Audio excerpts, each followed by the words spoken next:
শহীদ রাষ্ট্রপতি জিয়াউর রহমানের হত্যাটাকে প্রত্যেকেই স্বীকার করে যে উনি আধিপত্যবাদের যারা আছেন তাদের বলি, মানে আধিপত্যবাদ বিরোধী হওয়ার কারণে তার জীবন দিতে হয়েছে। তারপরে তার সন্তান অ্যাক্টিং চেয়ারম্যান বিএনপি তারেক রহমান, আপনি কি মনে করেন যে বাংলাদেশে যারা যারা মানে আধিপত্যবাদের বিরুদ্ধে আইকন হিসেবে দাঁড়িয়ে আছে তাদের নিরাপত্তা নিশ্চিত করবার মতো বর্তমান সরকারের সামর্থ্য আছে? আমি মনে করি না সেই সামর্থ্যটা আছে, এবং সবসময়ের জন্য আমরা প্রতিপক্ষের বিরুদ্ধে সমালোচনা করতে পারি, কিন্তু আমাদের সামর্থ্য আমি ওই জায়গাতেই আসছি, কারণ আমি অন্যকে ব্লেম ইকুয়ালি করার পাশাপাশি একই সাথে নিজেদের আলাপ আলোচনাটাও করাটা একই সাথে পছন্দ করি। সামর্থ্য তো নাই, এটা তো আমি নতুন বলছি না, আমি অনেক আগের থেকেই বলছি। ভাই একজন উপদেষ্টার কথা বলছেন, আমি মনে করেছিলাম আরো অনেকেরই কথা বলা যাবে, যে হাসিনার আমলে যেমন হইতো যে অন্য অমুক তমকের বহু দোষ আছে, হাসিনার কোনো দোষ নাই।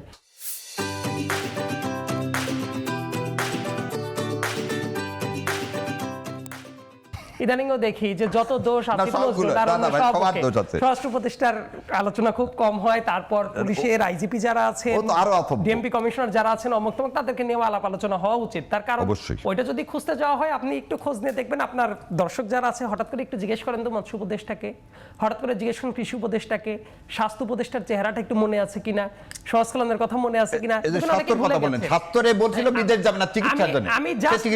আমি জাস্ট এটা বলছি যে ইউনূস সাহেব তো এই জায়গাতেই এসে কোটা সিস্টেম চালু করেছে, তার গ্রামীণ ব্যাংকের বিভিন্ন কোটা নিয়ে এসে উনি বসিয়ে দিয়েছেন। এই কারণে যদি এই ধরনের ব্লেম দেওয়া শুরু হয়, তাহলে দেখবেন যে মোরাললেস সবাই এই ব্লেম গেমের ভেতরে চলে যাবে।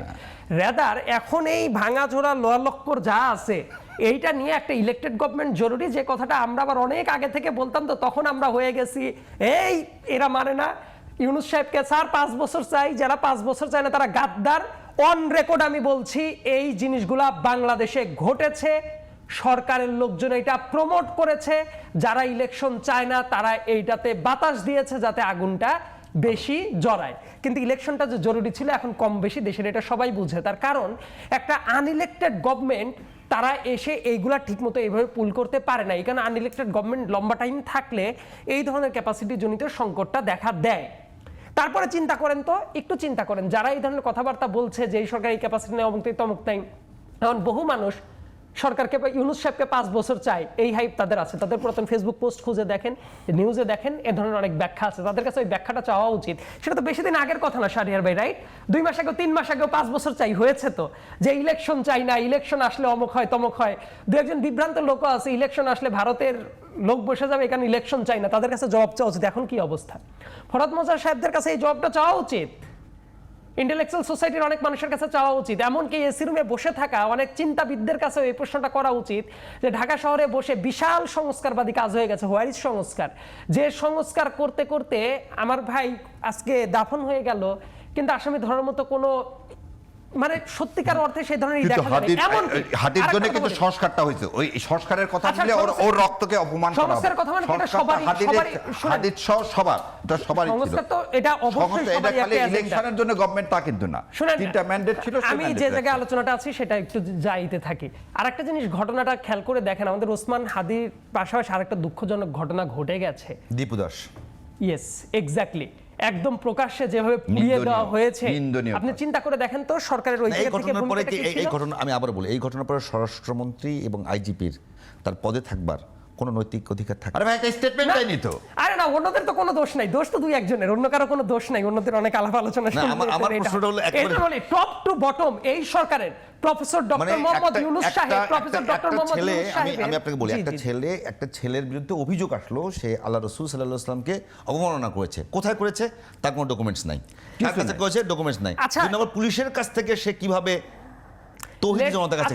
আমি একটা কথা বলি আপনাকে, ব্যাপারটা হলো এইটা যে ঘটনাটা ঘটে গেল, এমনকি ওই রাতের বেলায় এই যে 2 দিন আগে যে ধরনের ঘটনা ঘটে গেল, সরকারের প্রোঅ্যাক্টিভ রোলটা ছিল নাকি প্রেস সেক্রেটারি শফিক সাহেব ওইটাকে প্রেশার গ্রুপ হিসেবে জাস্টিফাই করবেন? এমন অনেক কাজ অনেক জায়গায় হয়েছে যে জায়গায় সরকারের প্রোঅ্যাক্টিভ রোল নেওয়ার দরকার ছিল, সরকার নিজে এইটাকে আশকারা দিয়ে দিয়ে দিয়ে দিয়ে বড় করেছে।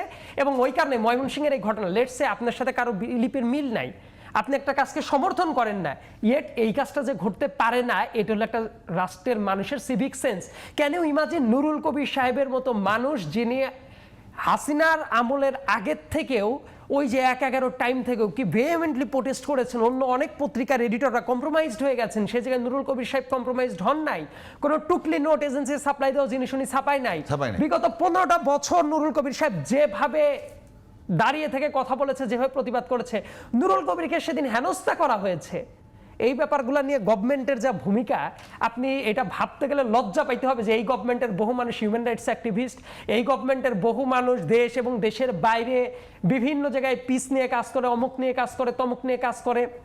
সো এই জন্যই আমরা বারবার করে বলেছি অনেক পপুলিজমের চর্চায় হাওয়া দেওয়া যায়, কিন্তু যারা এই জন্যই আমরা অনেক আগে থেকেই বলেছি ইউনূস সাহেবকে তো অবশ্যই আমরা সাপোর্ট করব, যে একটা ট্রানজিশন পিরিয়ডে একটা গভর্নমেন্টকে আপনি সাপোর্ট করবেন না, কিন্তু করার পরেও তাদের উচিত ছিল ইলেকশনটাকে ফ্রি অ্যান্ড ফেয়ার করার জন্য যেভাবে আগানোর দরকার, অনেক ভনিতা না করে এক্স্যাক্টলি ওইদিকে আগানো। এবং এত লম্বা করার কারণে এই যে সংকটগুলো দেখা যাচ্ছে, যেটা অনেক মানুষের থ্রেটের উপর দিয়ে চলে যাচ্ছে। আমার সমালোচকও তার লাইফের থ্রেট নিয়ে কথা বলেন, আমরাও বলি বিভিন্ন জায়গায় এই জাতীয় জিনিস তার একদিনে তৈরি হয় না, রাইট? কিন্তু দেখেন ওই পপুলিজমের চর্চা করে অনেক জায়গায় তা হাওয়া দেওয়া হয়েছে। সো আমার কাছে মনে হয় কি, রাষ্ট্র যখন আপনি রাষ্ট্রকে চিন্তা করবেন তখন আপনার মনে করতে হবে যে এই রাষ্ট্রের ক্যাপাসিটি আছে কিনা। এই ব্যাপারটা শুধু ব্যক্তিগত পছন্দ অপছন্দের জায়গা থেকে না, বরং আমাদের ওই জায়গায় কনস্ট্রাকটিভ দৃষ্টি দিয়েই দেখা উচিত ছিল। সেটা না দেখে অনেকে পপুলিজমের চর্চা দিয়ে দেখার কারণে ইনারা এতই উৎসাহ পেয়ে গেছে যে ইনারা মনেই করেছে যে ওরে বাপরে বাপ, আমরা তো তাইলে অনেকদিন বোধহয় থাকতেই পারি, তার জন্য ইনক্যাপাসিটির প্রবলেম, তার জন্যই মানুষের লাইফের পর থ্রেট তৈরি হচ্ছে।